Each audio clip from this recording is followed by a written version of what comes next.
অধর্মকে নাশ করার জন্য, ধর্মকে স্থাপন করার জন্য স্বয়ং ভগবান এসেছে। কোথায়? যেখানে এই কলিযুগে আজ ভগবান শ্রীকৃষ্ণ কেন আসতে হলেন আমরা এখানে প্রশ্ন করতে পারি। যিনি স্বয়ং ভগবান, সেই ভগবানকে বারবার কেন সত্যযুগ থেকে ত্রেতা, ত্রেতা যুগ থেকে দ্বাপর, দ্বাপর থেকে এই কলি, এই চার যুগে কেন আসতে হচ্ছে? চার যুগে ভগবান কেন এসেছেন? চার যুগে দস্যু যখন অনাচার সৃষ্টি করে, সত্য যুগে অসুরদের বিনাশ করার জন্য স্বয়ং নারায়ণ এসেছিলেন। সেই নারায়ণকে ডেকেছিলেন কে?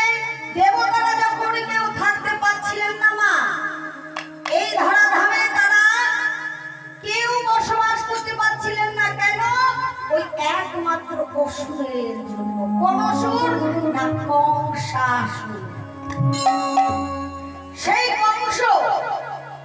কংসের অত্যাচারে কেউ, কোন দৈত্য, দানব, কিন্নর কাউকে থাকতে দিচ্ছেন না। তাকে অমরত্ব বরদান করেছেন। কে দান করলেন বরদান? না, ভোলানাথ। ভোলানাথ যখন অমরত্ব দান করেছেন, এমন সময় তিনি ওই অমরত্ব পেয়ে কংস কি করতে লাগলেন? মুনি ঋষির রক্ত শোষণ করতে লাগলেন। কত মানুষের ওপর অত্যাচার শুরু করেছেন। সেই অত্যাচার ভগবান যখন সহ্য করতে পারলেন না, দেবতারা কেউ সহ্য করতে পারলেন না, তারা কেউ থাকতে পারছেন না, তখন তারা ভগবানের কাছে গিয়ে বলছেন, কোথা নারায়ণ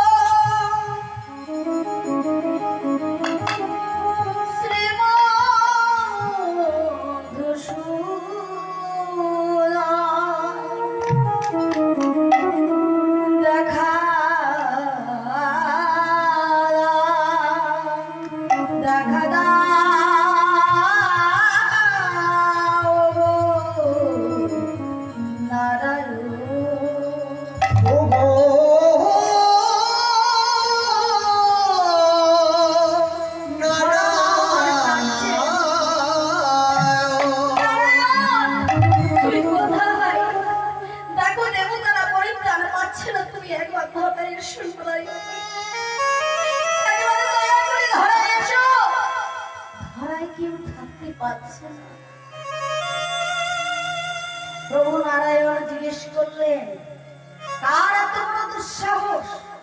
কে দেবতাদের উপর অন্যায় অত্যাচার করছে? বলছেন দুষ্ট কংস। কংসর এত বড় ক্ষমতা হলো কি করে? ভোলানাথ বরদান করেছে। কেন? সে অমরত্ব বর চেয়েছিল। একবার নয়, 3 বার এসেছিলেন ভোলানাথ। কেন? যে অমরত্ব বর চাইছেন উদ্ধ মস্তকে। তিনি যখন একভাবে ধ্যানস্থ হয়েছিলেন, বলেন, বলো তুমি কি চাও? কংস, তুমি কি চাও? বলেন, আমি অমরত্ব চাই। বলেন, অমরত্ব বর তো দেওয়া যাবে না। বলেন, অমরত্ব বর দেওয়া যাবে না, তো আমি আর অন্য কোনো বর চাই না।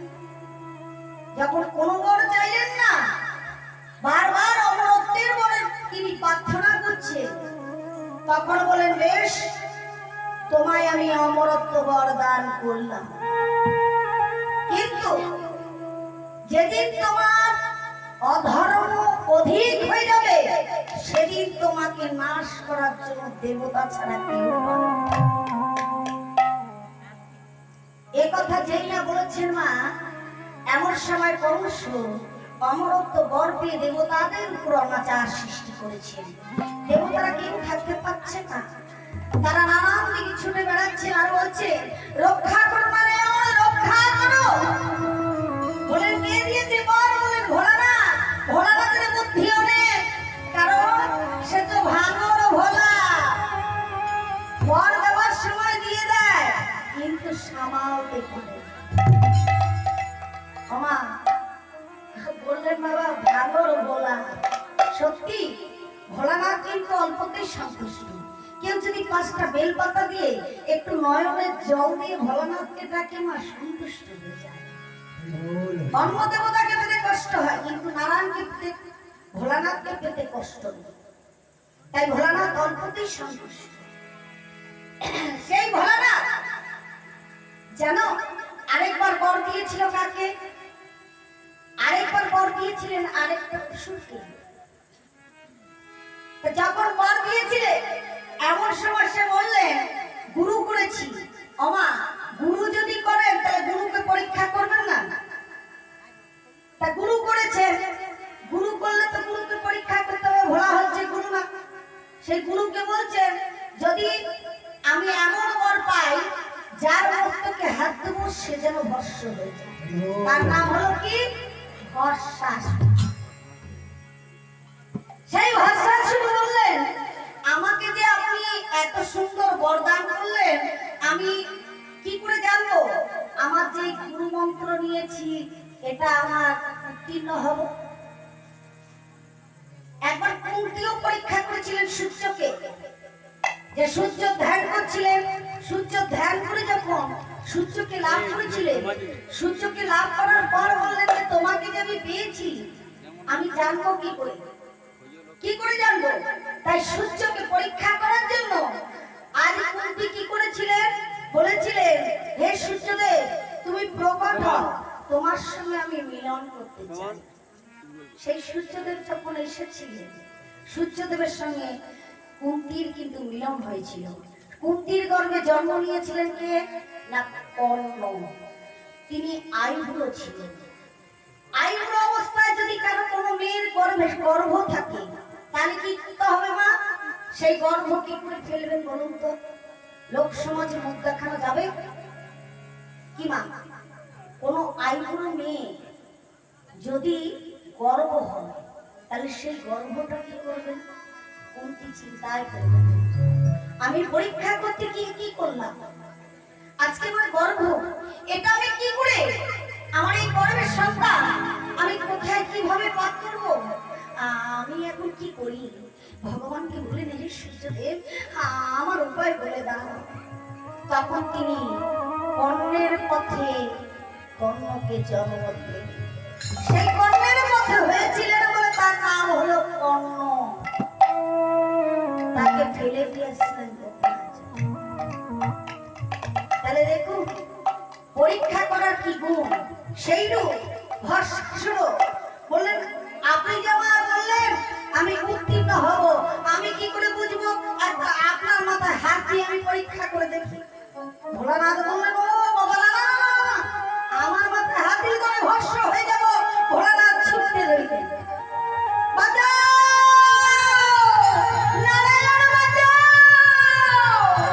লক্ষ্মী দেবী হাসছেন আর বলছেন, প্রভু হ্যাঁ দেখুন আপনার কেমন গুরু, শিবের গুরু রাম, রামের গুরু শিব, আপনার কেমন গুরু? হ্যাঁ বাঁচা বাঁচা করে ছুটছেন। যা বাঁচাবে না তো তাহলে করে বাঁচাবে কে?